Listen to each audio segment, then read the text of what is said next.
Hey guys, this is Primeval back with part 2 of our playthrough of Deity Challenge 12 from the CFC forums.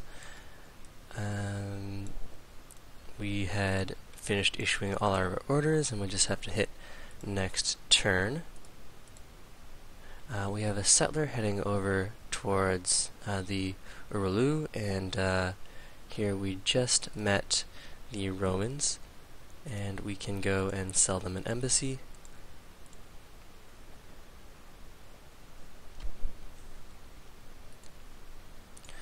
Okay, so here's Ragusa, and they have yet to spawn a worker for us.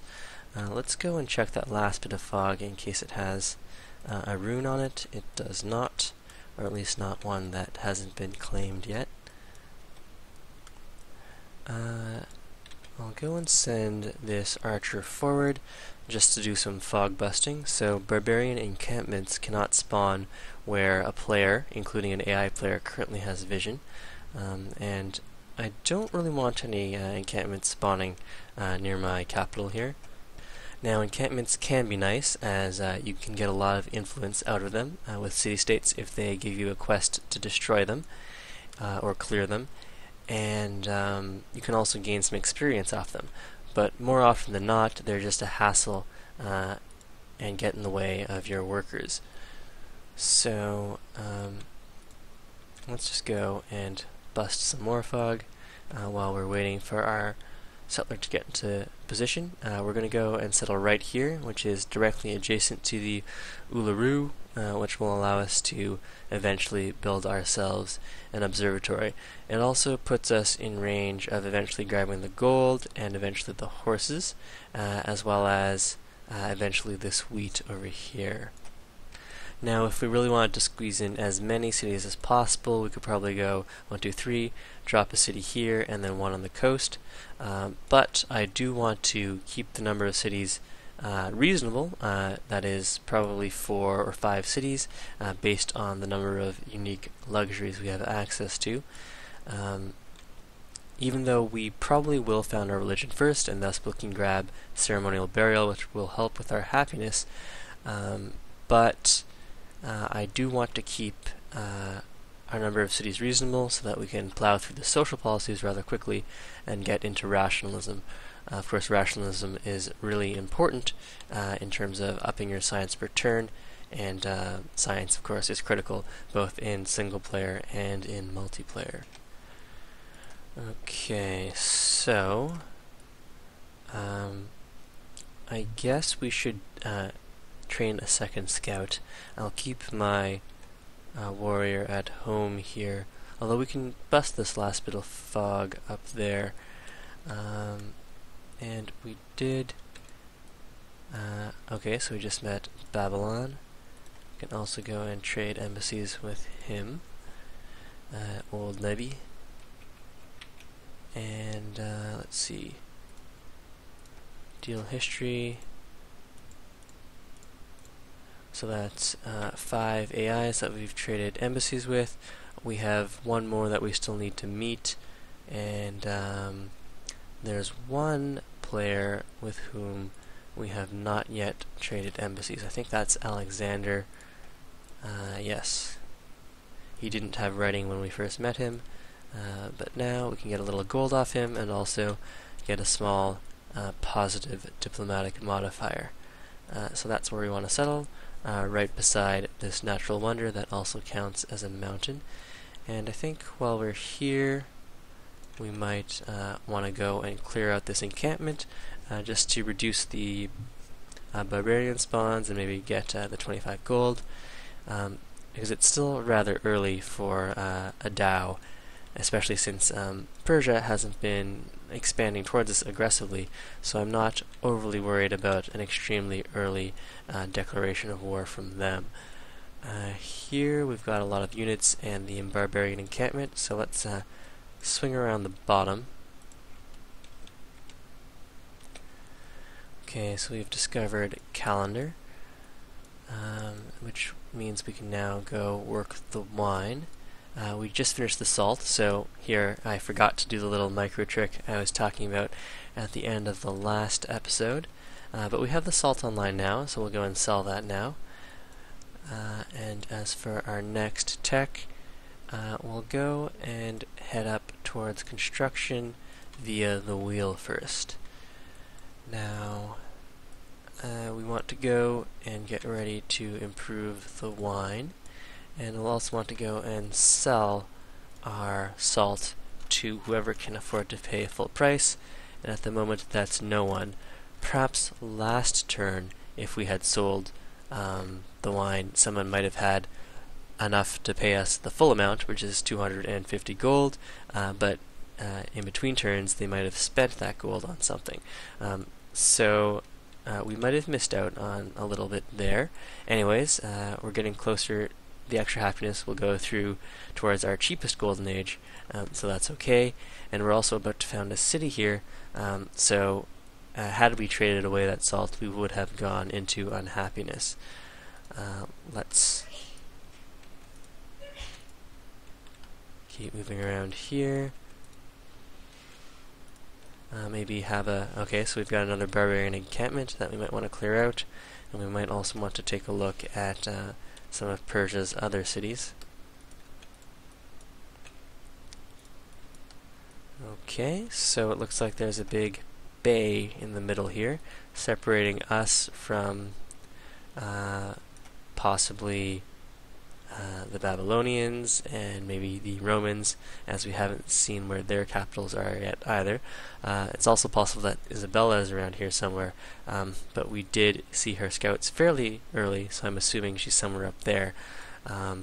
Likewise, we also met the Greeks fairly early, so they might be somewhere over here. Now, the first thing we'll want to build here, I think, is a monument, so we can go and expand the gold. I'm not feeling too pressed to get my military rolling, and we also already have the 2 archers with a 3rd on the way, plus our scout archer, although I don't really count the scout archer because it's unlikely that he'll be able to return to our capital in time for any military activities, and I usually end up losing the scout to some barbarian activity or something like that. Okay, so continuing to scout, let's go see what's over this hill. Nothing. I could scout down here, but I really do want to see the rest of the Pangaea, and like I was saying, we're probably at the bottom of the map here. And given that there are all these other units around, there's a good chance that they've already scouted down here and picked up all the runes. Now, of course, it's entirely possible that there's a civ right at the bottom here, and we missed out on scouting their capital, but I think I'd rather have a look at the rest of this Pangaea as soon as possible, and meet the last AI. So here we have a bunch of units already spawning from that encampment, and I think maybe we can go and pledge to protect Warsaw here, since it's so close to us, and we're not really sure if they're close to any AI. Likewise, let's go and pledge to protect Ragusa. If we do get into a diplomatic incident with someone that we want to stay friends with, then we can always sacrifice the 20 influence with that city-state.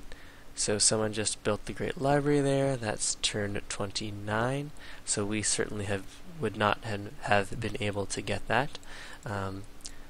Building a Great Library on Deity is next to impossible.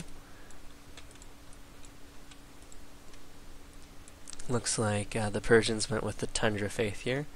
The Tundra Faith is pretty bad. I mean, it's similar to the Desert Faith, but deserts at least are usable because they've got the rivers and the hills, and usually some more resources on them versus Tundra. So up next, I could work on a second worker here. I could also work on another archer for ourselves. I think I do want to have a nice supply of archers, given how close the Persians are to us. Let's go north here. So there's the Greek warrior. Let's get to work on the wine. and see. I suppose we could go unhappy here if someone can pay us the full amount, but no one can at the moment. Here we have an archer, and we'll go and protect our salt. We also acquired the wheat tile, so perhaps we'll go switch over and forgo a gold and a faith for a hammer. Let's see if that speeds up our archer. We go from 6 turns to 5 turns. We are not in a rush to get the archer, and getting to the Great Prophet sooner might be nice. The extra gold is nice too, but I think I'll go with the hammer here, because in the end the extra gold and the extra faith won't make too much of a difference, but having the archer a turn sooner could make a big difference, depending on how the our neighboring AIs, particularly Persia, decides to play it out.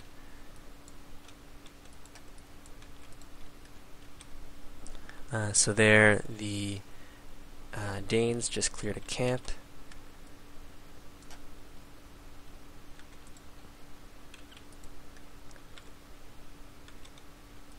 And we have a hill we can go stand on to get a little more vision. There's a mountain up here. We still haven't found out where anyone's capital is, apart from the Persians and the Danes. And it looks like we did indeed need to go and protect the salt there. And actually shifting us over to the double hammer spot slows our growth a little, but gets us to the archer even sooner.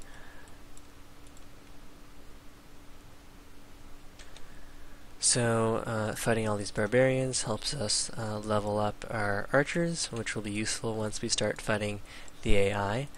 I am fairly certain we will fight them. Likely they'll dow us, but if we have a strong army and they've been playing passively, then we can go and dow them. So here is the Greek capital.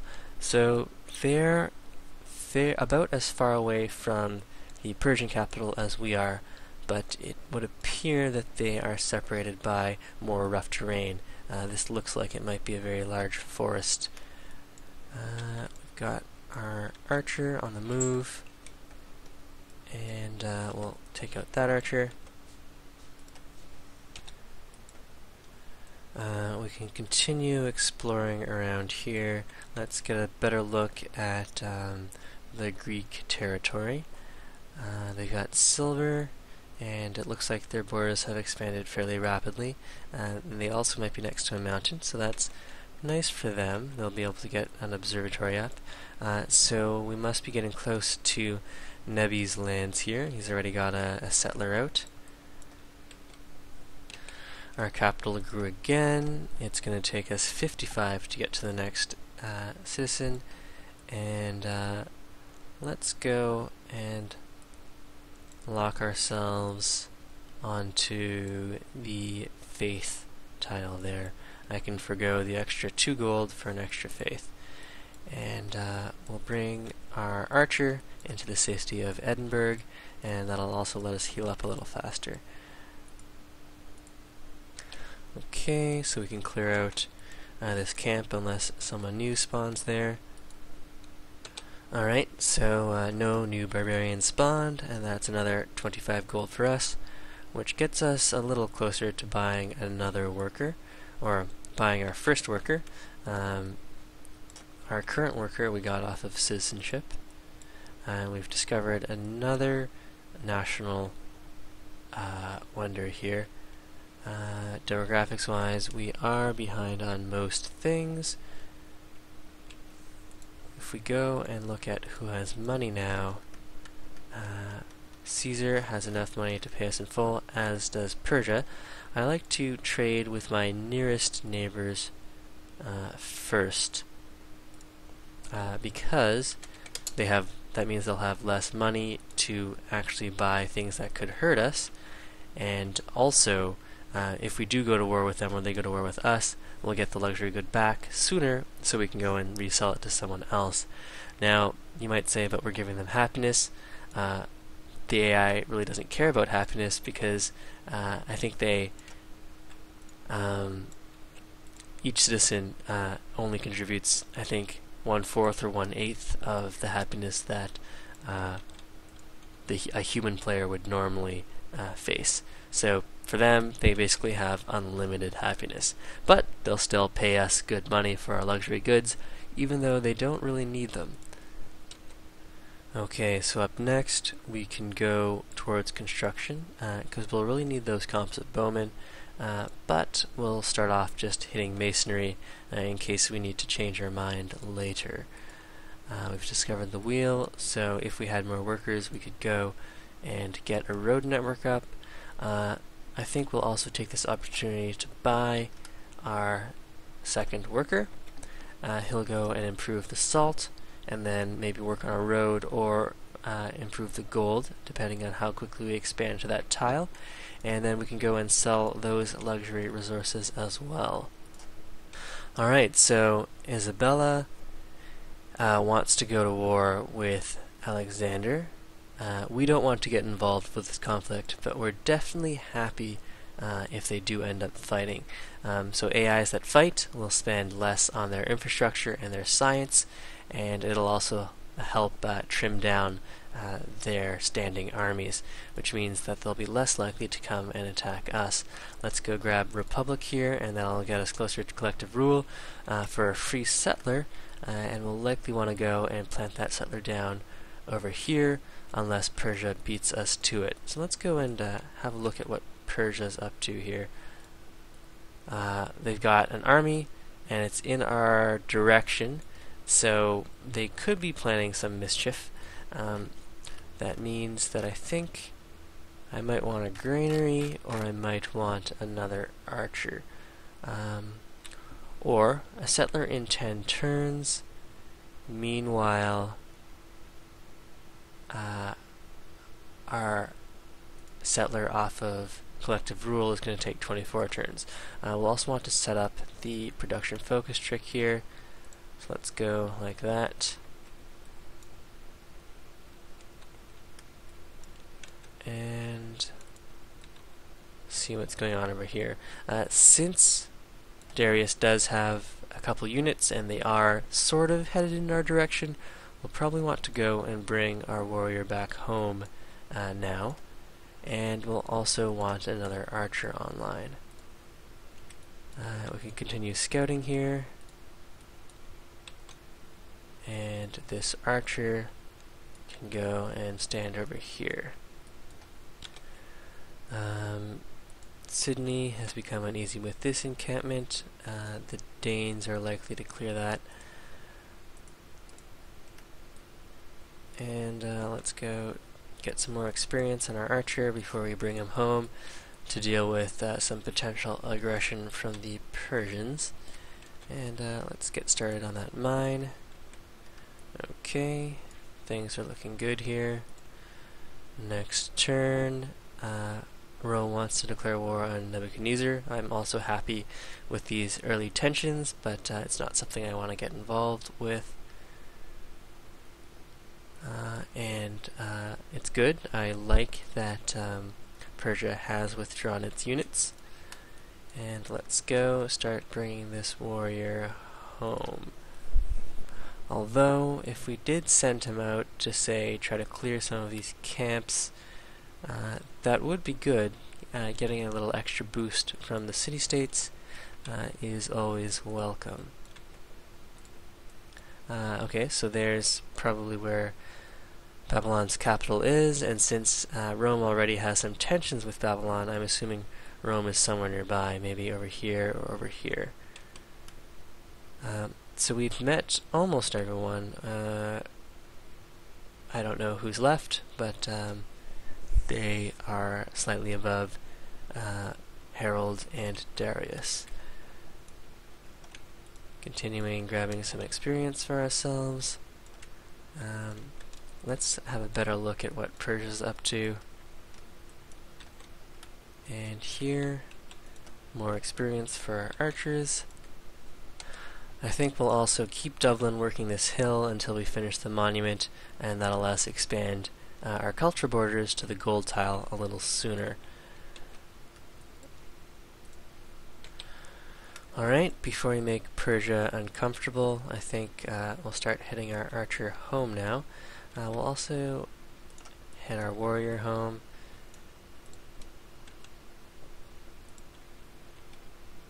And let's see. Okay, so Nebuchadnezzar has at least 3 cities here. Ol Nebi. Yep, he does have 3 cities.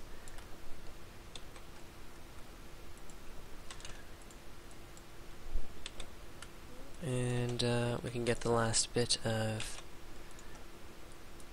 damage on this barbarian. Next turn. Finish off those horses, actually. Let's go and finish those off. We still have 2 turns on that. We can also sell the horses to Persia, and then hopefully they'll train a bunch of horse units, and if they attack us or we attack them, that trade will end, and then all of their horse units will get a strategic resource penalty, assuming they've used some of the horses we've given them.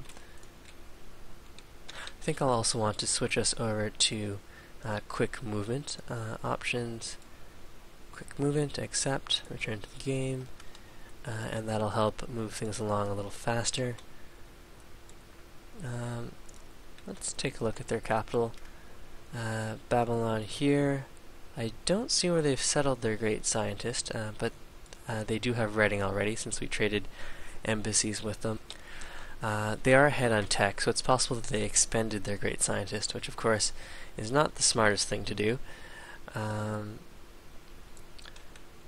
Let's get back into our territory here and keep a closer eye on our worker.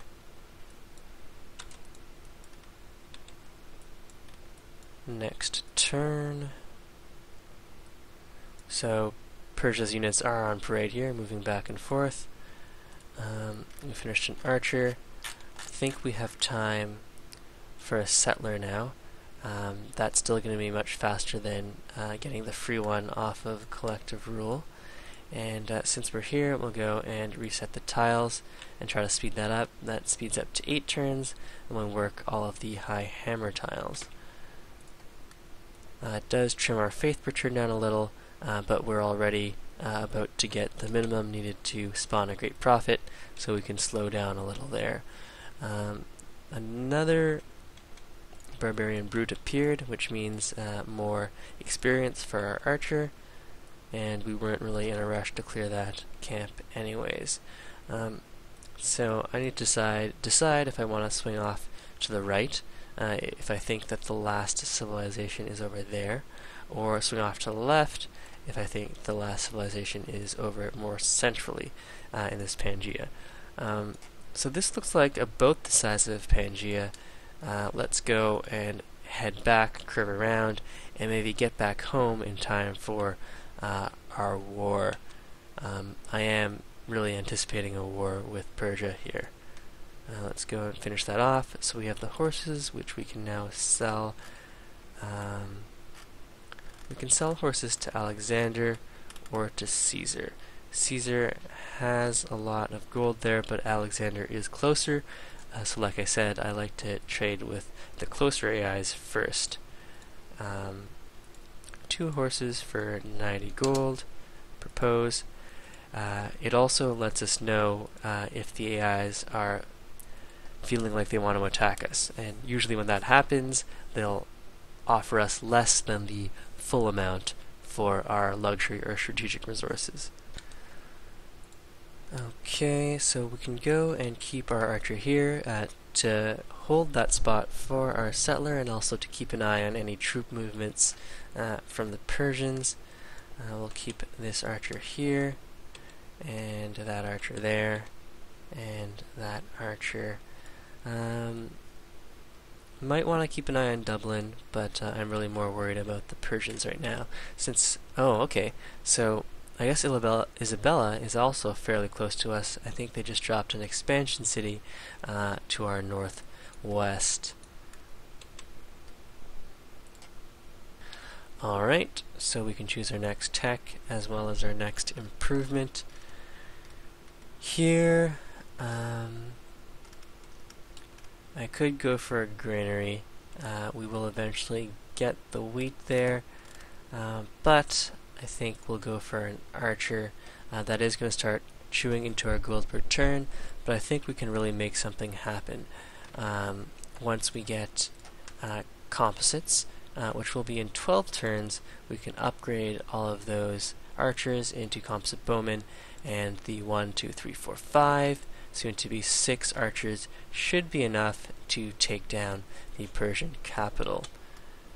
Here we just got the maximum experience we can get off of barbarians, so we'll shift that guy out and rotate a new archer in.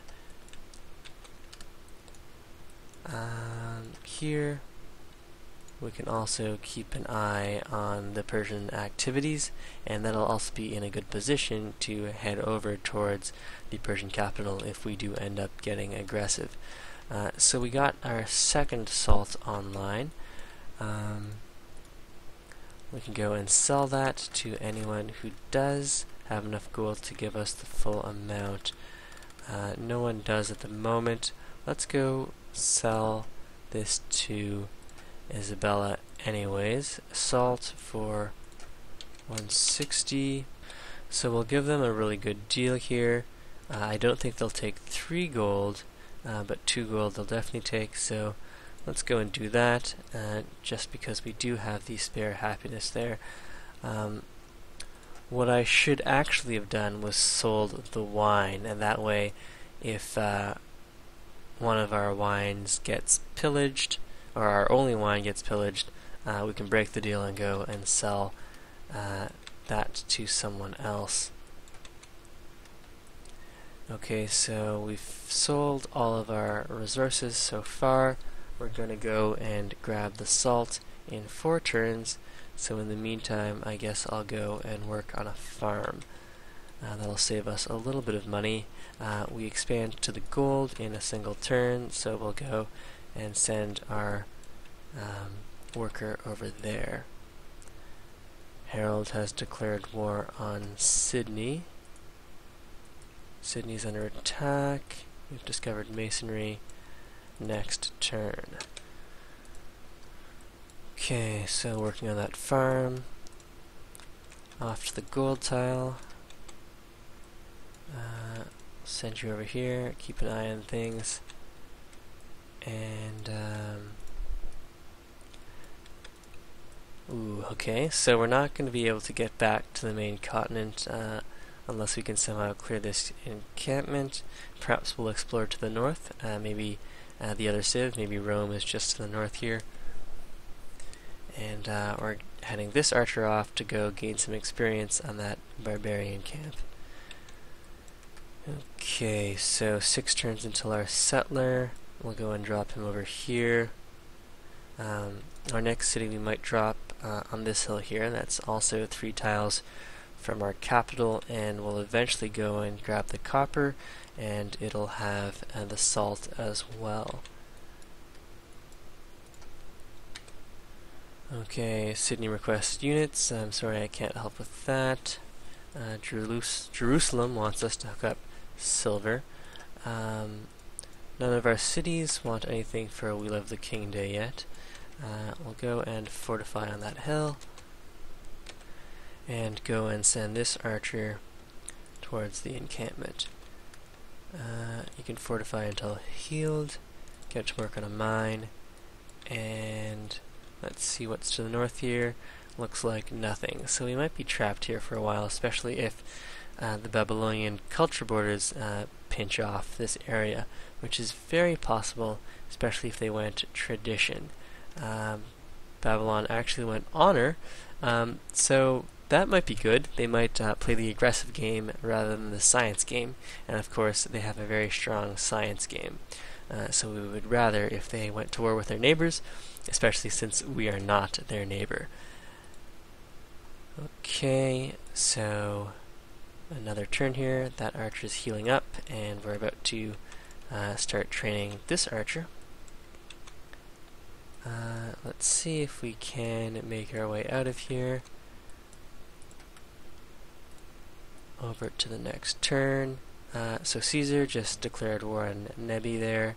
That's definitely good for us. We want all the other AIs to fight.